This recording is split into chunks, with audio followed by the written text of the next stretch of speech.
fois, Jean-Denis.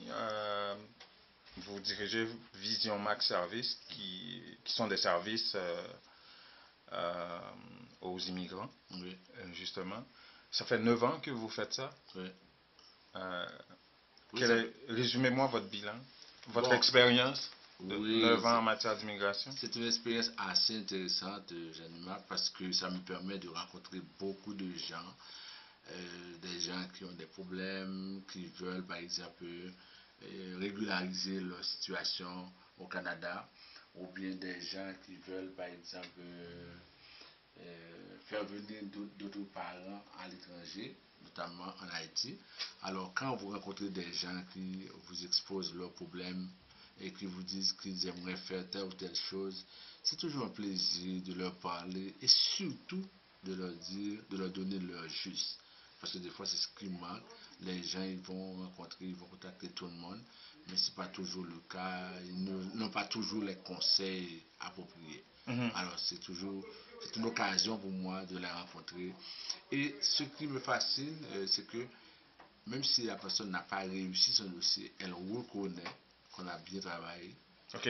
et elle vous dit ça c'est pas C'est pas de votre faute. votre faute. Ça c'est vraiment intéressant.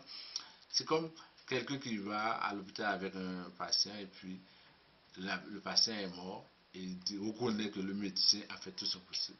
OK. Mais c'est quoi la réalité Et de l'immigration aujourd'hui? ça a beaucoup changé. Ça a beaucoup changé depuis l'avènement des conservateurs au pouvoir depuis 2006. Changer comment? Avant, on avait le Canada dans une tradition humanitaire. Le Canada était plus proche des gens. On avait par exemple une immigration qui était axée sur des considérations. Et, par exemple, on n'avait pas beaucoup de situations d'éclat comme on voit maintenant des gens qui ont demandé de quitter le pays. C'est vrai que chaque semaine on a des cas déchirants de familles qui doivent quitter, puis ces gens-là sont déjà établis. Chaque semaine? Mais oui, Combien environ par semaine? alors je parle de façon générale, par exemple, Ouais, des gens qui doivent quitter, par exemple, les cas des Mexicains, des Latinos. ouais. Ah, c'est parce que chaque semaine on a des cas, parce qu'une fois que ces gens-là, et ça c'est des cas qui sont médiatisés, il y a d'autres cas dont on n'entend pas parler, parce Mhm. que ces gens-là se résignent et ils partent, comme on dit, à la poche de bois, ils ne font pas, par exemple, de beaucoup de bruit avec ce dossier-là, Mhm. mais c'est chaque semaine, on demande à des gens à qui on a refusé le statut de réfugié, par exemple, on leur a dit, mais puisqu'on ne vous a pas reconnu comme réfugié, il faut quitter. Le Mexique, ces dernières années-là, a connu des situations extrêmement compliquées. Des Mexicains ont quitté de façon... parce qu'ils doivent quitter s'il n'y a pas de moratoire Mhm. sur le Mexique. Okay. Mais vous avez quand même des statistiques, vous avez des chiffres. Des fois, pour la communauté haïtienne, est-ce qu'il y en a beaucoup qui sont en situation d'illégalité? Oui, ça veut dire que dans la communauté haïtienne, on a beaucoup de cas. Avant de donner les chiffres, je vais vous expliquer pourquoi d'abord. Ouais. C'est que depuis 2004 surtout, depuis 2004, avec la crise en Haïti, avec le départ d'Aristide, il y a eu beaucoup de gens qui sont venus. Le moratoire sur Haïti a commencé à cette époque-là, Mhm. 2004.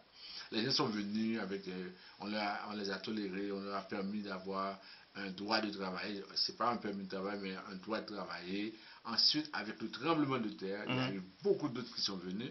Finalement, puisqu'il y a eu cette situation de tolérance, alors les gens sont venus, ils sont restés et là on a pu avoir vraiment beaucoup de... puisque leurs cas ont été rejetés, ils sont restés dans le pays sans statut.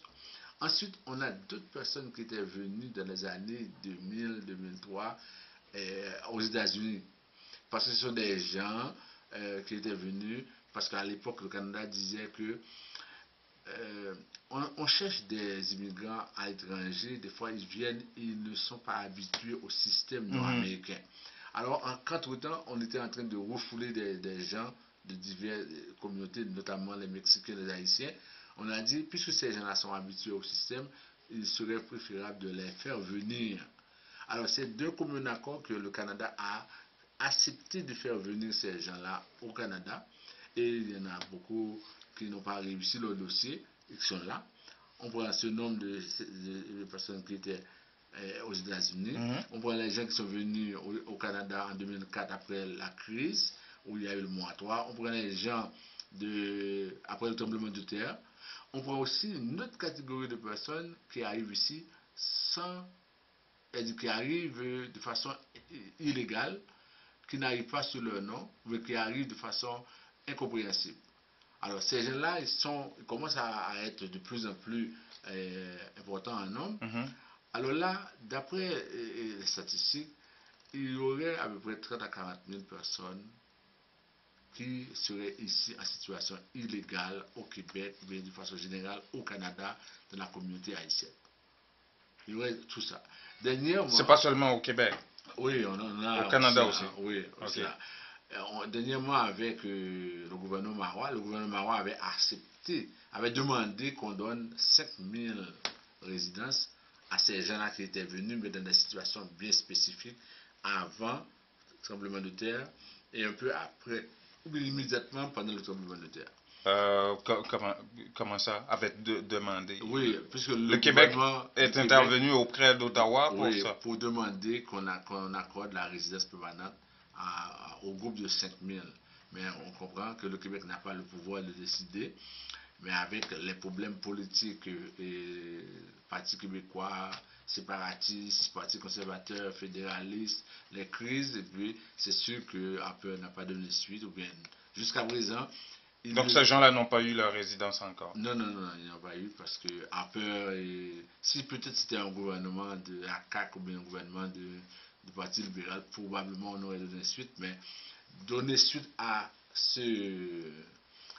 cette demande-là voudrait dire c'est encourager le Québec à faire de Mme Marois, à donner à Mme Marois un gouvernement majoritaire. Ok. Vous voyez, parce que si Mme Marois avait réussi ce coup, parce que Mme Marois avait demandé pour les Haïtiens, pour les Congolais. Ok. Alors si ces deux communautés avaient reçu cette manne-là, c'est sûr que les gens allaient voter beaucoup le Parti québécois. Alors le Parti conservateur a vu ça et puis il n'a pas donné suite à cette demande-là. Et Voilà. pour l'année 2014, quelles sont les perspectives selon vous?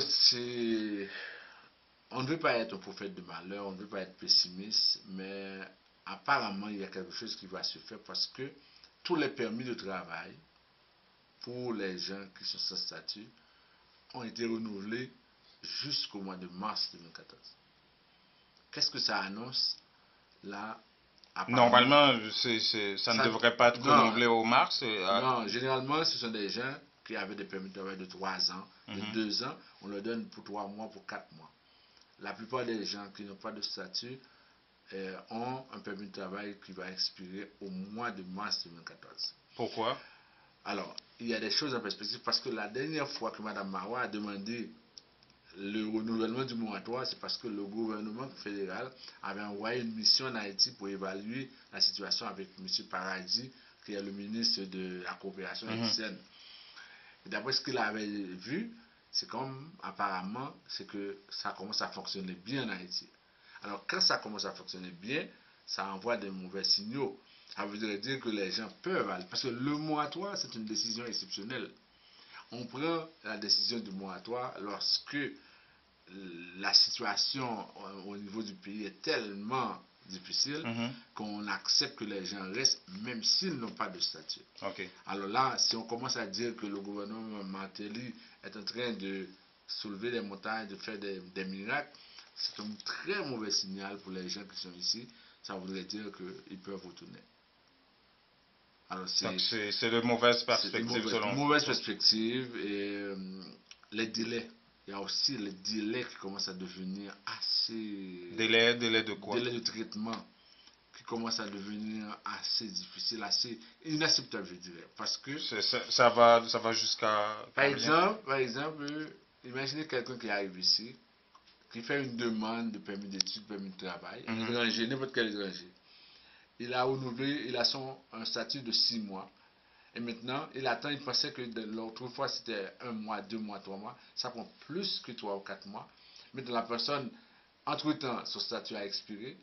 Elle doit quitter le pays, même si sa demande de permis d'études de travail est en traitement, elle doit quitter le pays parce que elles se retrouvent en situation d'illégalité et de violation de la loi. On a loi. vu des cas comme ça. On a vu des cas de travailleurs, des personnes qui ont appliqué pour les travailleurs qualifiés. Et on leur a dit, bon, vos diplômes sont expirés, on n'en a plus besoin. On a annulé 280 000 dossiers de travailleurs qualifiés. Quand ça? L'année dernière, en 2012. Euh, Des gens qui avaient appliqué depuis 2008. de toutes origines De confondues. toutes origines confondues, on les a annulés.